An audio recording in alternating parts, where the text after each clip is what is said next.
If you go to Alpaca Eval leaderboard, you will see one of the rising star is Ultra LM13B. This is not a new kid in the town, but gaining popularity day by day. In this video, I'm going to introduce you to this Ultra 13B, which is also being trained on UltraChat.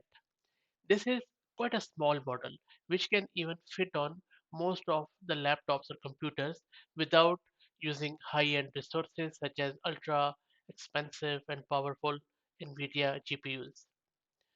It seems that smaller models getting and more and more visibility, and they will be the new thing in the future because not everyone can install large language models. So I think the world is moving towards the pocket size LLMs, and maybe this is just the start with this Ultra LM13B.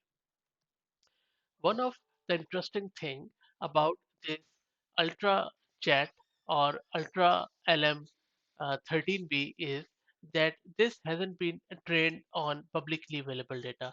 If you go to its GitHub repo, you will see that this model clearly says that the process of building UltraChat does not involve any publicly available benchmark data scaling to a certain extent.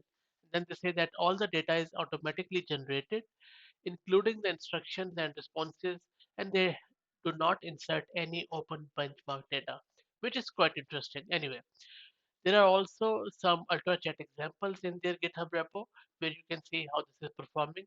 Looks really cool given the size of this model. You can go through this examples and I will paste the link to this GitHub repo in video's description. Also, installing this small model is still quite a hassle. I tried it on text generation web UI, but really it has a lot of issues, so I gave up on it. But maybe as it evolves and it gets improved in terms of installation, I will do another video.